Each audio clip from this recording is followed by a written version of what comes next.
Gomaniganj union কাজী office ও আইনি পরামর্শ কেন্দ্রের পক্ষ থেকে সবাইকে জানাচ্ছি মোবারকবাদ এবং সালাম। আসসালামু আলাইকুম। অনেকেই আমাকে প্রশ্ন করে যে ভাই, আমি আমার স্ত্রীকে ডিভোর্স দিয়েছি, তারপরে আমার নামে যৌতুকের মামলা হয় কিভাবে, অথবা ডিভোর্সের পরে আমার নামে যৌতুকের মামলা হয়েছে, এখন আমি কি করব, এই ধরনের বিভিন্ন প্রশ্ন করে থাকেন। সচরাচর ডিভোর্সের পরে যৌতুকের মামলার খুব বেশি মেরিট থাকে না, তবে একটা কারণে এই মামলাগুলো করা হয়ে থাকে। ডিভোর্সের পরে একটাই দাবি থাকে স্ত্রীদের, যে তার দেনমোহর অথবা 3 মাসে ভরণ পোষণ। আর এই দেনমোহর এবং ভরণ পোষণ দ্রুত উদ্ধারের জন্যই কিন্তু সচরাচর যৌতুকের মামলা হয়ে থাকে। কেন হয়ে থাকে?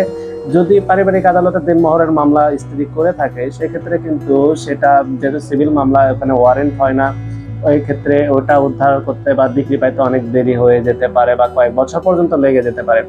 যেটা ইনস্ট্যান্ট প্রতিকার পাওয়া যায় যৌতুক মামলার মাধ্যমে। যৌতুক মামলা করলে আপনি যদি আদালতে হাজির না হন, এটা যেহেতু ফৌজদারি মামলা এবং জামিন অযোগ্য মামলা, সেই ক্ষেত্রে কিন্তু আপনার নামে ওয়ারেন্ট হতে পারে, এবং আপনি যদি ওয়ারেন্টের পর উপস্থিত হয়ে আপনি যদি আপনার স্ত্রীকে ফেরত না নেন, অথবা ওই যে মহারণার টাকা রয়েছে সেই টাকা যদি ইনস্ট্যান্ট না দেন, সেক্ষেত্রে কিন্তু আপনার কাস্টডি হতে পারে। সুতরাং এই দিক থেকে প্রেশার ক্রিয়েট করার জন্য হলেও কিন্তু ডিভোর্সের পরে অনেক ক্ষেত্রে যৌতুকের মামলাগুলো করা হয়ে থাকে।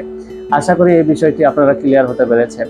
আর যারা আসলে মামলার মাধ্যমে টাকা আদায় করতে চান, তারাও এই বিষয়টি এই ট্রিক্সটা বুঝতে পেরেছেন আশা করি।